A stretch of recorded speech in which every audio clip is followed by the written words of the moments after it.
advisor today is incredibly challenging. This show is for advisors who want to build resilience in their business and their personal life.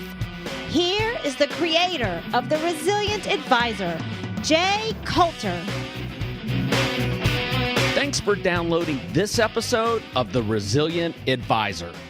This episode is sponsored by my new book titled The Resilient Advisor. This book is for financial advisors who feel overwhelmed by perpetual stress to the point that it is affecting their business and personal life.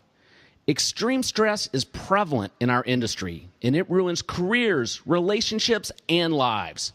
I teach readers how to build a customized daily system that is grounded in academic research that will help you get your life back.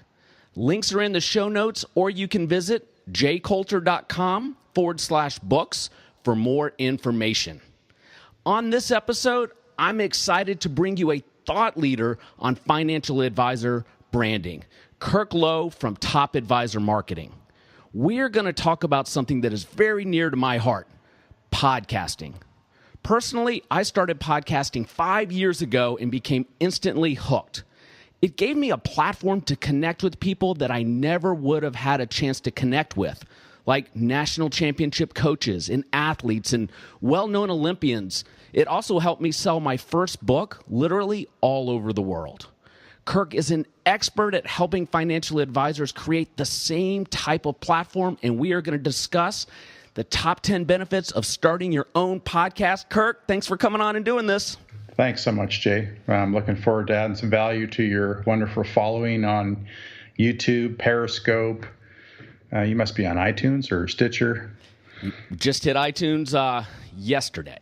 Beautiful. With this podcast. Can't wait to help you out here and give your readers some really great insight into podcasting and how powerful it can be for their businesses. Well, let's jump right in. What is your number one reason or benefit for starting a podcast? One of the things I talk a lot about when you're trying to develop a brand for your business, for your practice, is how do you prove your brand? And one of the things that a podcast does is it allows you to create that instant credibility. So if that podcast is in line with your brand and some of the key concepts that you push out there from a marketing perspective, then it's a great opportunity to create instant credibility. Just the fact that you have a podcast and it's showcased on your homepage, your site.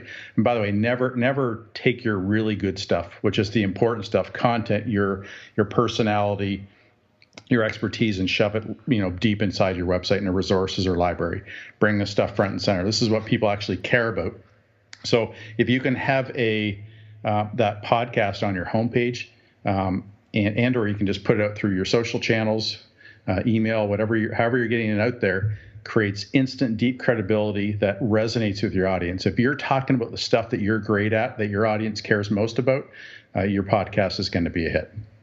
Okay, so I actually don't do that myself with the Resilient Advisor. The podcast is buried. On my other podcast, it's front and center.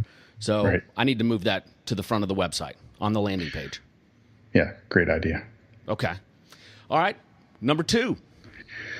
So top of mind awareness without constantly interrupting your audience. So one of the great things about podcasting is a lot of people listen to podcasts through an RSS feed. So when your podcast is ready, they get alerted that it's ready, and they've opted in for that. So and social media is a great way to share your podcast. People have opted in to be connected to you, right? So those are great opportunities. So when you think about doing a podcast, and how you share that podcast, it's in a way that people have accepted that they want to hear from you.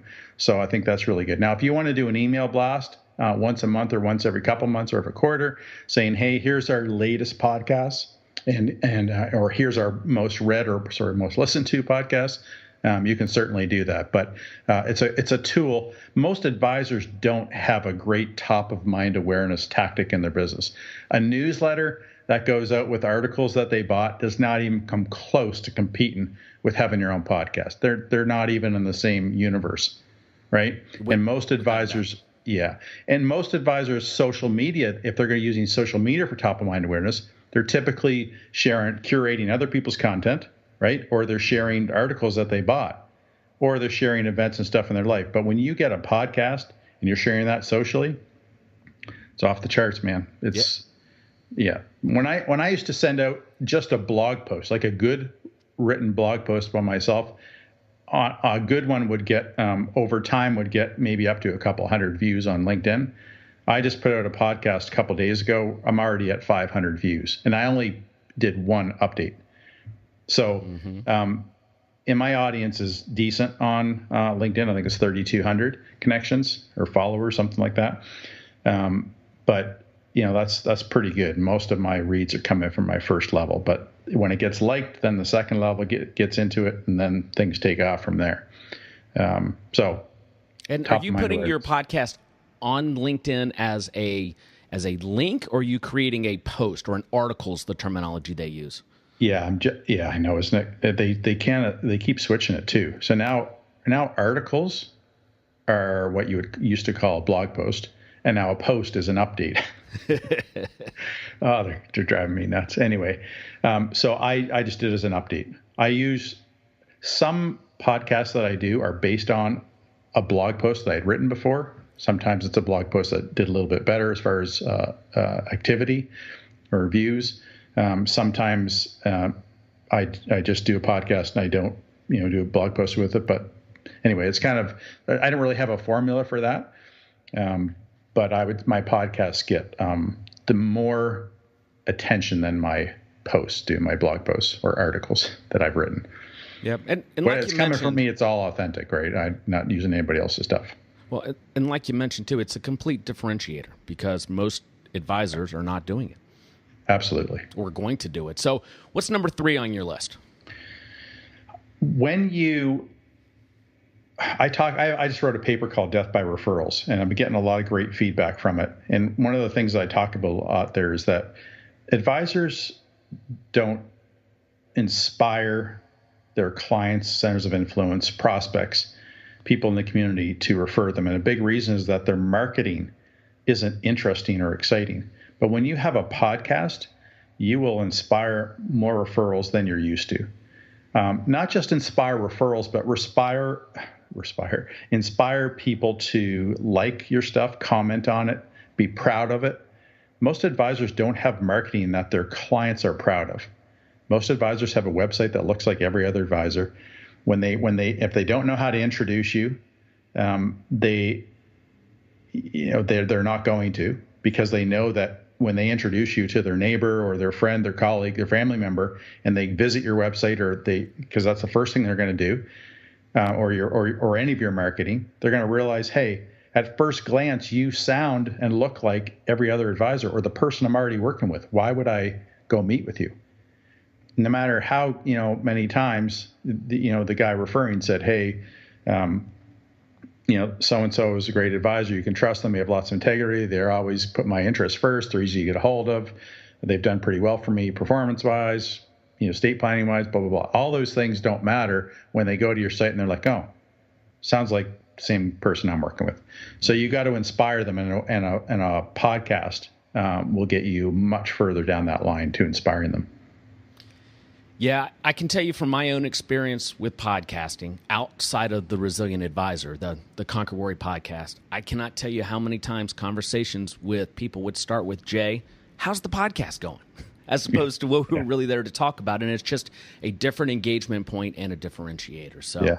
I guess my favorite thing happening right now is I've got a lot of people who are sending me messages through LinkedIn, or even Twitter, and emailing, coming to our site, filling out a form, saying, hey, I've listened to every one of your podcasts. I love what you have to talk about. I need to find a way to work with you.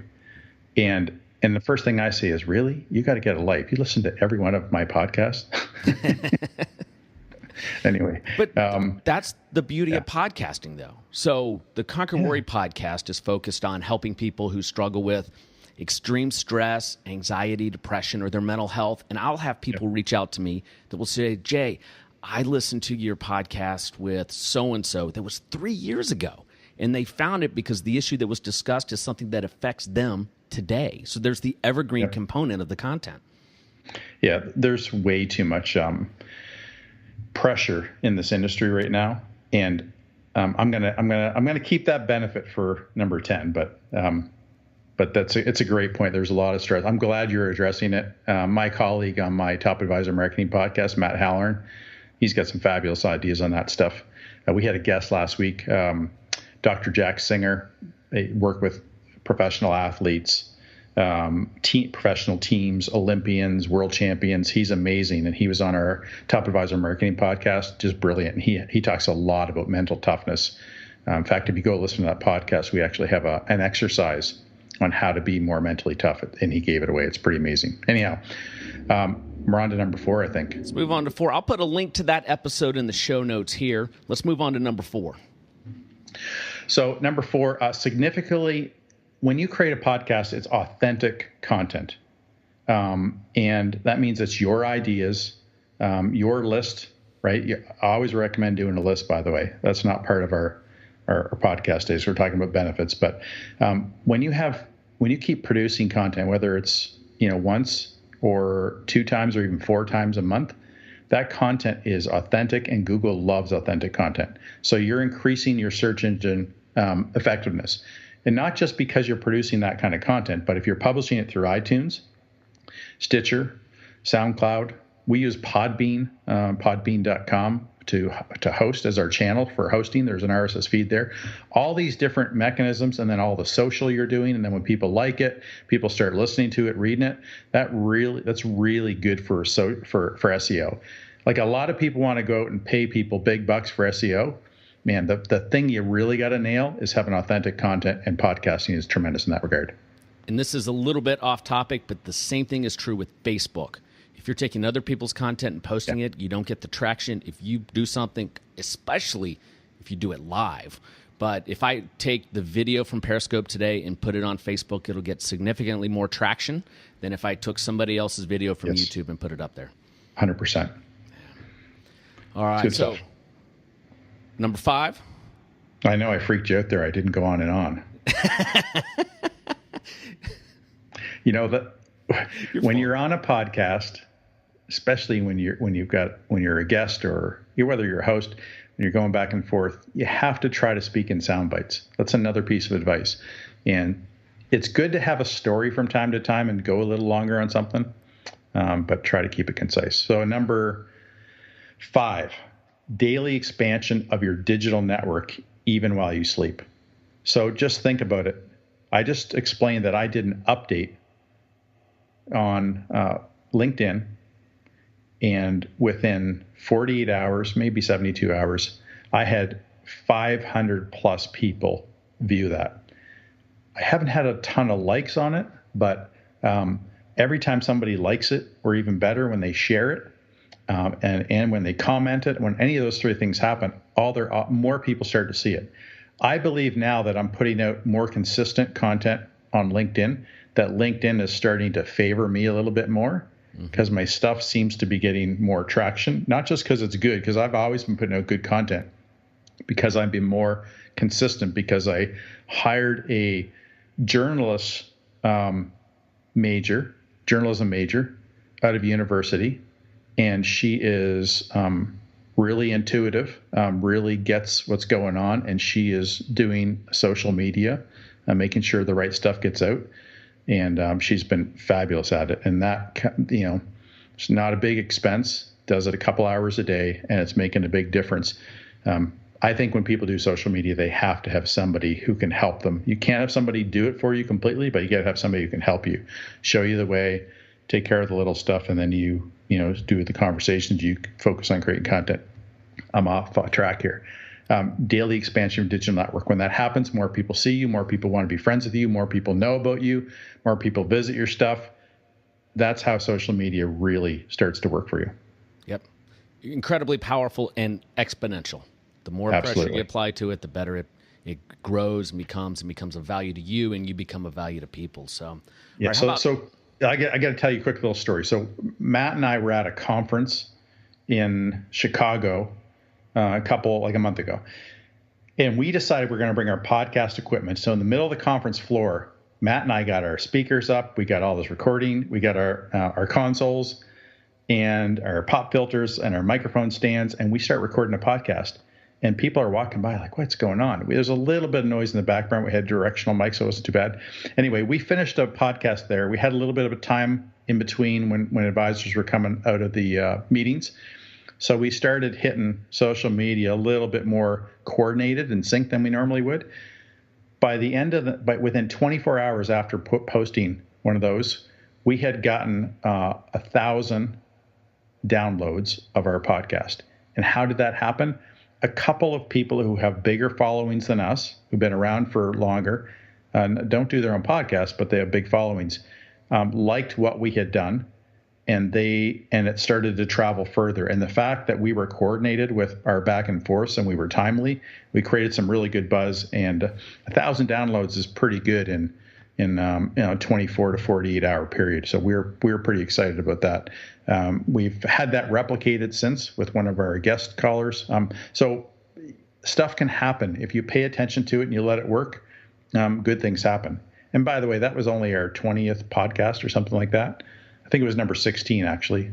270 Days to a Better Practice. That's the one that went viral. So that stuff can happen.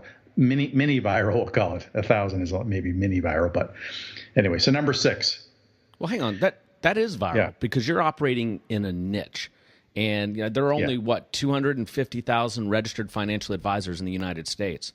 I would have to think of the 1,000 people, of the 1,000 downloads you received, most of them were financial advisors. And so I imagine when you coach advisors to do podcasts, there's a niche involved, and the number of downloads don't matter as much as what I learned when I first started podcasting. If somebody's willing to put 2 earbuds in and listen to what you have to say, that is somebody that's going to listen to your message. They're going to remember what you're doing, and it helps you create that brand. So it doesn't matter if it's 1,000 or 10. People pay a lot of money to set up seminars and get 10 people to show up. You had 1,000 people download a podcast. I know. It's fantastic. And guess how much it costs us? I mean, it's almost negligible. Yep. It's a little bit of time. The equipment was nothing.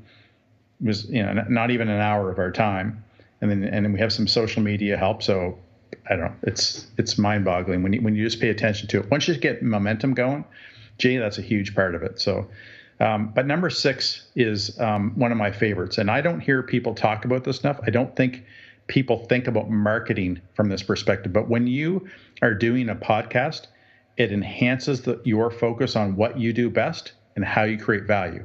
Let me give you an example.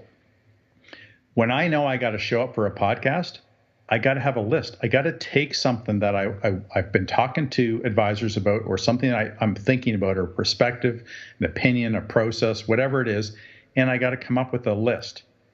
Oftentimes I whiteboard my list because I'm really most creative on my whiteboard, and then I come over to mindmeister.com and I start recording stuff there. I kind of take it and I filter it and I organize it better. When I do that, it's helping me create more value and understand my thoughts on how I might solve something, what the obstacles are. It's an incredible process. It's like free consulting, right? Mm-hmm. I used to tell this to people when they're building a website. Do you know how building a website, how well it organizes you as a financial advisor from a marketing perspective? Yeah, you got to have 5 pages. What are you going to say to those pages? It's kind of like your sales story. How it should unfold is how your website should unfold. I don't think advisors look at it like that. But when you go through that process, it makes you a better financial advisor. And podcasting 100% makes you think about your focus, how you add value in your practice. Because if I can say, hey, I just wrote a paper called Death by Referrals, and I talk about that in my practice or on my podcast, you're going to go look at that. And if I don't have any paper to talk about, I don't have anywhere to send you. I can't. So I'm always thinking about what kind of stuff can I create and talk about that's going to add more value when I'm talking to my podcast. So it forces me in a really good way to think about how I add value. So for advisors, it could be, doing a podcast about estate planning. You know what? I just created a checklist. It's a 20-point checklist on estate planning. You got to go to my website and check it out. I mean, how easy is that? Advisors already have the checklist in their practice, most likely. Mm-hmm. And if you don't, build one. If you don't think there's value in that, you're crazy, because you can give it away to people. Yep. It doesn't matter if the financial advisor down the street gets it because he didn't create it. And if he does, you'll always be leading. Just go for it, do it, be generous, get it done, and add more value to your practice. That's number 6. You know, one of the thought leaders in the space of social media marketing, Gary Vaynerchuk, if you haven't heard of him, I highly recommend going to look at his work and his content. He has great ideas out there, but really the core of it is keep adding value consistently on a daily basis, and that will help enhance your brand and enhance your business over the long term. Do you agree with that? 100%. Yeah. The thing is, advisors don't know where to start. They're so confused. And you have to have a philosophy or a mindset. And I created a framework for advisors, and it's like 4 steps. I actually call it a blueprint. You can go to read my stuff. You'll find it on kirklow.com. And I even talk about it in one of our early podcasts. But that framework gives you the sense of, okay, this is the the steps I need to think about and implement marketing. And I think advisors, and this is really all the marketers' fault. I feel like it's my fault over the years for not doing a better job of helping advisors get focused. When you can get more focused, it's a lot easier to tackle your marketing. But when you just see marketing as this great big, I don't know what you call it, like, everything's kind of sitting there and you don't know what to pick and choose or what order they need to go in or what's more important than the rest, it becomes really difficult, really stressful. And most advisors are spending good money after bad trying to figure this stuff out. Mm-hmm. All right. Number 7. I have never met a financial advisor, Jay, who didn't want to work with more ideal clients and people that he really liked and enjoyed working with. Sometimes for advisors, that's just people who actually want to listen to them, listen to their advice and take it. Or happy to delegate to them and trust them, those kinds of things. But for other people, it's just people that they really enjoy. I got to work with a guy in California. Guy is just lives incredible. And he says, a lot of advisors, they want to work with executives. They want to work with, these really successful business owners. He says, I want to work with like eccentric people who live and love life. They have a good income, but they want to do really cool things and they want to enjoy life. He said, I find helping those people financially go and pursue being really enjoying their life is so gratifying. And that's what he puts out there, and that's how he lives his life. And the guy is managing $400 million, by the way. And he's loving his job. I mean, yeah, he gets a little stressed out because he does too much, but I'm trying to help him with that stuff. But anyway, he's got some great stuff going on. So that was number 7. Attract clients who enjoy working with you. And when you podcast, sorry, I kind of missed the point of this one. I went right into the story. When you attract clients who enjoy working with you most, it's because a podcast helps you do that because they can listen to your personality. Mm-hmm. Right? Yep. All right, number 8. One of the things I talked early on at point 1 that credibility is huge. This is part of that, but one of the things that people want to know about you is, are you a trusted advisor? Do you know your stuff? Are you organized? Can you articulate it? And it's not just instant credibility. This is deeper, but when they listen to you and you've got great lists and you got great conversations and you can really communicate, it makes it easy. It positions you as a trusted advisor. And that's huge. They know you're the expert. They can trust you more because they've listened to you. They can sense of your passion, your conviction, all those things. And the more passion and conviction you have, the better it is. So you want to make sure, you're never reading a scripted podcast. You write your list. You stick to your sound bites, fill them in with some stories from time to time, but you should never be reading. And when they get that from you, you're positioning yourself as a trusted expert. It's beyond credibility. Credibility is, oh, yes, they've got a podcast. Oh, yes, they're smart. This is, wow, this is deeper, richer credibility. And that's number 8, sorry. Well, how about number 9? So number 9, podcasting, I mentioned this earlier. It's not that expensive to do. So if you're doing podcasting as a way to put content out into the world, It's not very expensive. It doesn't take a lot of your time. So number 9 is that it significantly reduces your marketing costs, and it increases your ROI because it's a very effective way to market, right? If you think you alluded to the seminar idea earlier, how much it cost. I mean, a real good seminar might be anywhere from $5,000 to $15,000. Yep. What do you end up getting? A couple clients out of it. You get a couple $1 million in assets for the average advisor. That's not bad, but man, that's a lot of money. But one of the things too is that when that seminar is done, it's done. Yeah, you have a couple people, but they saw you once and you had your opportunity. You can drip on them still, but with a podcast sits there and it has value. When you have 5 podcasts, it's better than when you had 1. When you have 10, it's better than when you had 5. So they keep growing, and they're evergreen. They're out there. They're marketing for you all the time. That seminar, when it's done, it's not marketing for you anymore. Mm-hmm. And it was a huge sunk cost. I love content marketing because it keeps working for you. Same with your social markets, so your social media. They just keep going and going. When you spend money on Facebook ads or email blasts, they work in the moment and then they're done. Social media, podcasting, they just keep going. So they significantly reduce your cost of marketing, and they significantly increase your return on investment. That's number 9. Excellent. And what are we going to wrap up with? I don't think anybody's left listening because they're all at Best Buy right now buying podcasting equipment. Yes. Actually, I can give them a way to go get all the equipment if they want. We got to do another podcast too. I'm all for that. I'm all for that. But tell us right now how to get the equipment, just in case somebody wants to get ahead of it. Yeah. So right now, you're going to want to go to advisorcontentx.com. So advisorcontentx.com/equipment. And I list all the equipment you need. So I have a basic package and a pro package. We created this stuff inside of a Amazon shopping cart, so that it make it easy for you. Okay.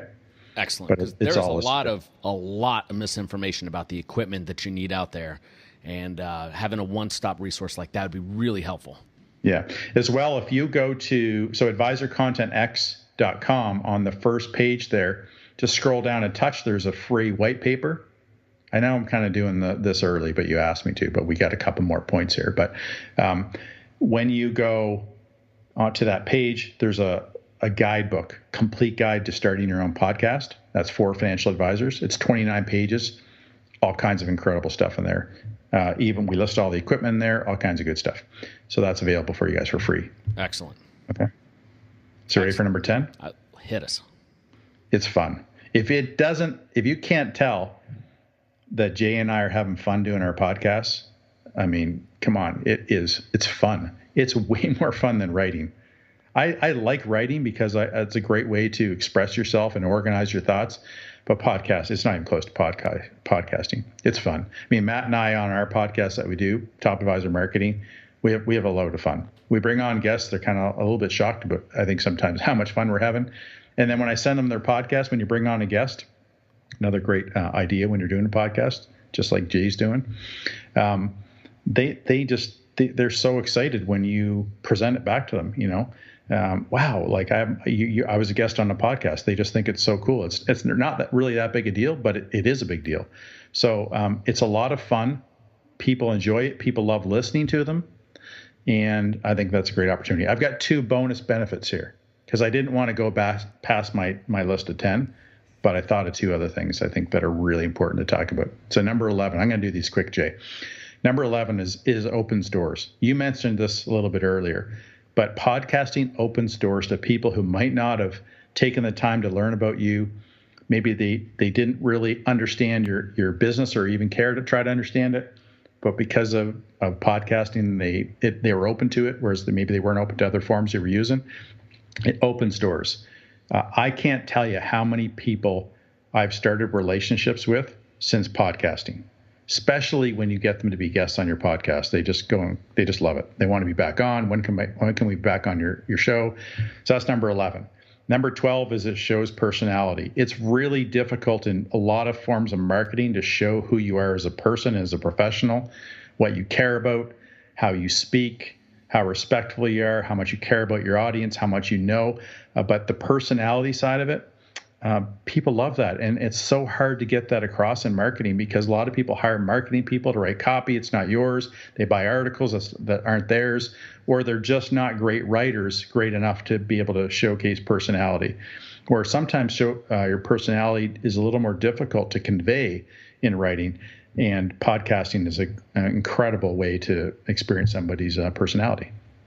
Yeah, man, I agree. And this was very valuable information for our audience. You and I share the same passion about the power of having a podcast. I hope we encourage some advisors to at least think about starting the process of heading down that path. Kirk, how can folks find out more information about you and your business? The important thing to learn more about us is to go to topadvisormarketing.com. Right now, we're changing our business model, our brand. And that happens from time to time, even though I'm a branding guy, things evolve. So topadvisormarketing.com. Kirklow.com is where I blog a lot. Topadvisormarketing.podbean.com is where our podcast sits. And right now, advisorcontentx.com is where our podcasting service resides. You can see why I'm rebranding. We tried a whole bunch of things. That's how it works. I've been talking to people about how few things people try these days, trying to figure out what is going to be successful in business. And so we tried lots of things. We got a lot of really good things happening. So we're bringing it all into our topadvisormarketing.com brand. That'll probably be done by the end of June.